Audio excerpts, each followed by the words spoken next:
Clockwork Angel by Cassandra Clare. Thames River Song. A note of salt slips in and the river rises, darkening to the color of tea, swelling to meet the green. Above its banks the cogs and wheels of monstrous machines clank and spin. The ghost within vanishes into its coils, whispering mysteries. Each tiny golden cog has teeth. Each great wheel moves a pair of hands which take the water from the river, devour it, convert it into steam, coerce the great machine to run on the force of its dissolution. Gently the tide is rising, corrupting the mechanism. Salt, rust, and silt slowing the gears. Down at the banks the iron tanks sway into their moorings, with the hollow boom of a gigantic bell, of drum and cannon which cry out in a tongue of thunder, and the river rolls under. Elka Cloak. London, April, 1878. The demon exploded in a shower of ichor and guts. William Herondale jerked back the dagger he was holding, but it was too late. The viscous acid of the demon's blood had already begun to eat away at the shining blade. He swore and tossed the weapon aside. It landed in a filthy puddle and commenced smoldering like a doused match. The demon itself, of course, had vanished, dispatched back to whatever hellish world it had come from, though not without leaving a mess behind. "Jim!" Will called, turning around. "Where are you?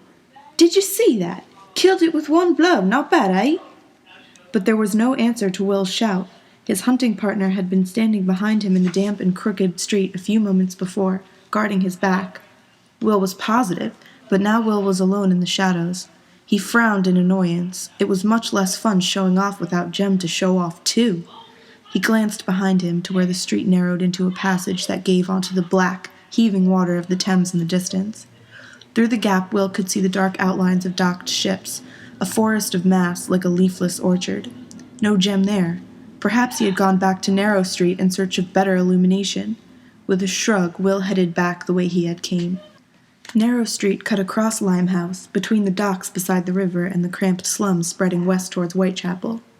It was a narrow street, as its name suggested, lined with warehouses and lopsided wooden buildings. At the moment it was deserted. Even the drunk staggering home from the grapes up the road found somewhere to collapse for the night. Will liked Limehouse, liked the feeling of being on the edge of the world, where ships left each day for unimaginably far ports. That the area was a sailor's haunt, and consequently full of gambling hells, opium dens, and brothels didn't hurt either. It was easy to lose yourself in a place like this. He didn't even mind the smell of it, smoke and rope and tar, foreign spices mixed with the dirty river water smell of the Thames. Looking up and down the empty street, he scrubbed the sleeve of his coat across his face, trying to rub away the ichor that stung and burned his skin. The cloth came away stained green and black. There was a cut on the back of his hand, too, a nasty one. He could use a healing rune, one of Charlotte's preferably. She was particularly good at drawing eratzes. A shape detached itself from the shadows and moved toward Will. He started forward, then paused. It wasn't Jem, but rather a mundane policeman wearing a bell-shaped helmet, a heavy overcoat, and a puzzled expression. He stared at Will, or rather through Will. However accustomed Will had become to glamour, it was always strange to be looked through as if he weren't there. Will was seized with the sudden urge to grab the policeman's truncheon and watch while the man flapped around, trying to figure out where it had gone. But Jem had scolded him the few times he'd done that before, and while Will never really could understand Jem's objections to the whole enterprise, it wasn't worth making him upset. With a shrug and a blink, the policeman moved past Will, shaking his head and muttering something under his breath about swearing off the gin before he truly started seeing things. Will stepped aside to let the man pass, then raised his voice to a shout. "James Carstairs! Jem! Where are you, you disloyal bastard?" This time, a faint reply answered him. "Over here. Follow the witchlight." Will moved toward the sound of Jem's voice. It seemed to be coming from a dark opening between two warehouses. A faint gleam was visible within the shadows, like the darting light of a will-o'-the-wisp. "Did you hear me before? That Shax demon thought it could get me with its bloody great pincers, but I cornered it in an alley." "Yes, I heard you." The young man who appeared at the mouth of the alley was pale in the lamplight, paler even than he usually was, which was quite pale indeed. He was bare-headed, which drew the eye immediately to his hair. It was an odd bright silver color, like an untarnished shilling. His eyes were the same silver, and his fine-boned face was angular, the slight curve of his eyes the only clue to his heritage. There were dark stains across his white shirt front, and his hands were thickly smeared with red. Will tensed. "You're bleeding. What happened?" Jem waved away Will's concern. "It's not my blood." He turned his head back toward the alley behind him. "It's hers." Will glanced past his friend into the thicker shadows of the alley. In the far corner of it was a crumpled shape, only a shadow in the darkness, but when Will looked closely, he could make out the shape of a pale hand and a wisp of fair hair. "A dead woman?" Will asked. "A mundane?" "A girl, really. Not more than 14. At that, Will cursed with great volume and expression. Jem waited patiently for him to be done.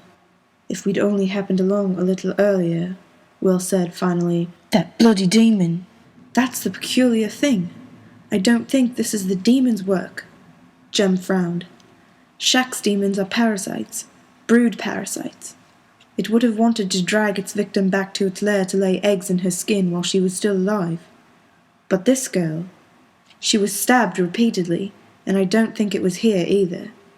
There simply isn't enough blood in the alley. I think she was attacked elsewhere, and she dragged herself here to die of her injuries." "But the Shax's demon! I'm telling you, I don't think it was the Shax's. I think the Shax's was pursuing her, hunting her down for something or someone else." "Shax's have a keen sense of scent," Will allowed. "I've heard of warlocks using them to follow the tracks of the missing, and it didn't seem to be moving with an odd sort of purpose." He looked past Jem at the pitiful smallness of the crumpled shape in the alley. "You didn't find the weapon, did you? Here."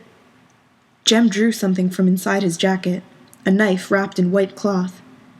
"It's a sort of misericord or hunting dagger. Look how thin the blade is." Will took it. The blade was indeed thin, ending in a handle made of polished bone. The blade and hilt both were stained with dried blood.